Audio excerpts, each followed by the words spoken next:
Good morning class. Today I will teach you narration oblique speech oblique direct and indirect.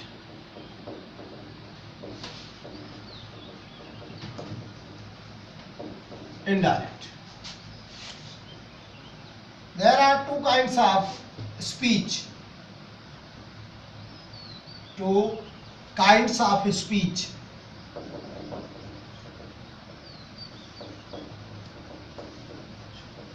First, direct speech. जब वक्ता के द्वारा कही गई बात को हम ज्यों का त्यों लिख देते हैं तो उसे क्या कहते हैं? डायरेक्ट स्पीच कहते हैं बच्चों। जब वक्ता के द्वारा कही गई बात को हम ज्यों का त्यों लिख देते हैं तो उसे डायरेक्ट स्पीच कहते हैं। जैसे ही said comma inverted comma I can do it comma close. Comma के बाहर का जो पार्ट होता है इसको रिपोर्टिंग वर्ब कहा जाता है। क्या कहते हैं? Reporting verb.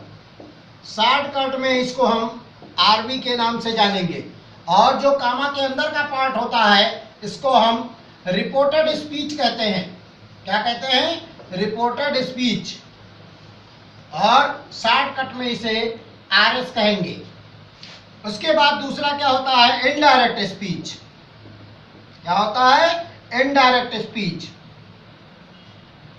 जब वक्ता के द्वारा कही गई बात को हम व्याकरण की सहायता से व्यक्त करते हैं। किसकी सहायता से? व्याकरण की सहायता से व्यक्त करते हैं तो उसे हम इनडायरेक्ट स्पीच कहते हैं।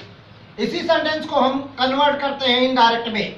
ही आपका सब्जेक्ट दिया है, लिख देंगे। सेड कामा इन्वर्टेड कामा को के स्थान पर हम दैट का प्रयोग करेंगे। आई फर्स्ट पर्सन है।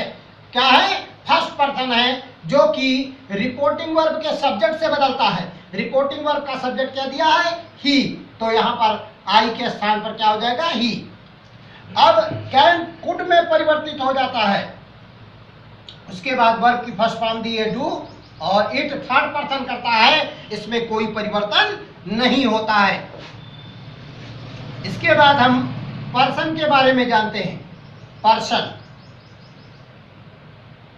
There are three kinds of persons. There are three kinds of person. First person जिसमें आई और बी दो सब्जेक्ट आते हैं। सेकंड पर्सन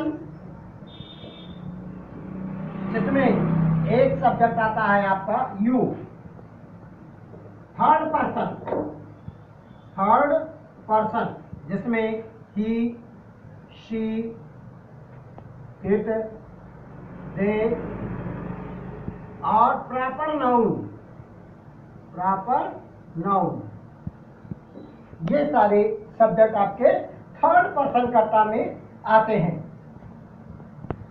क्या देखते हैं? Person chart.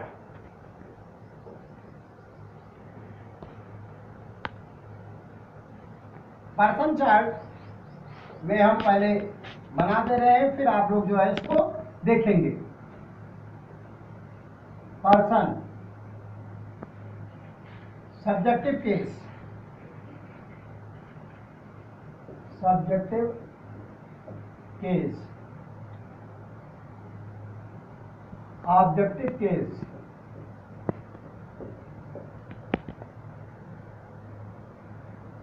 Possessive case,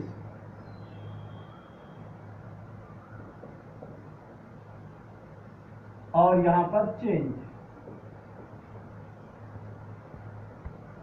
first person में जो है हमारा दो सब्जेक्ट आता है आई और वी। सेकंड पर्सन में एक सब्जेक्ट आता है यू। थर्ड पर्सन, और जो थर्ड पर्सन होता है बच्चों उसमें ही शी इट, दे, और प्रॉपर नाउन जिसमें बॉय और गर्ल। आई का objective case me, possessive case my, we का us, possessive case our, you का ऑब्जेक्टिव केस यू और पॉजेसिव केस योर, ही का ऑब्जेक्टिव केस हिम और पॉजेसिव केस क्या होगा हिज, सी का ऑब्जेक्टिव केस क्या होगा हर बच्चों और उसका पॉजेसिव केस भी हर होता है। इट का ऑब्जेक्टिव केस इट और पॉजेसिव केस इट्स। देखो हम ऑब्जेक्टिव केस में देम लिखते हैं और पॉजेसिव केस में दियर लिखा जाता है। वाई अगर दिया है तो उसका ऑब्जेक्टिव केस क्या होगा हिम और पॉजेसिव केस क्या होगा हिज। गर्ल उसका ऑब्जेक्टिव केस क्या होगा हर और पॉजेसिव केस क्या होगा हर।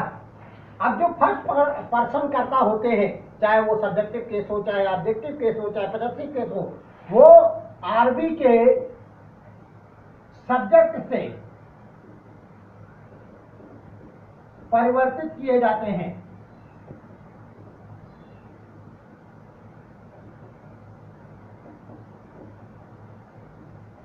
और जो आपका सेकंड पर्सन होता है ये आरबी के ऑब्जेक्ट से परिवर्तित किए जाते हैं।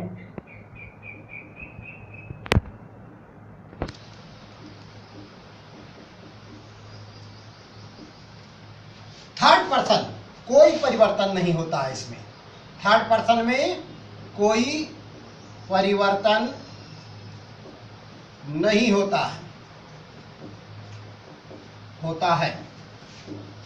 एक फार्मूला है पर्सन चेंज का। फार्मूला क्या है 123 बटे सन। फार्मूला क्या है 123 बटे सन। यस फॉर सब्जेक्ट,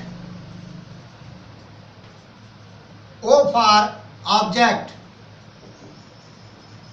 और N for no change। No change यानी कि अगर RS का सेंटेंस दिया हुआ है उसका सब्जेक्ट फर्स्ट पर्सन का है तो रिपोर्टिंग वर्ब के सब्जेक्ट से बदलेगा। अगर RS का सब्जेक्ट सेकंड पर्सन का है तो रिपोर्टिंग वर्ब के ऑब्जेक्ट से बदलेगा। और अगर RS का सेंटेंस का जब सब्जेक्ट थर्ड पर्सन कर्ता का है तो वो कोई परिवर्तित नहीं होगा, उसमें किसी भी प्रकार का कोई परिवर्तन नहीं होगा।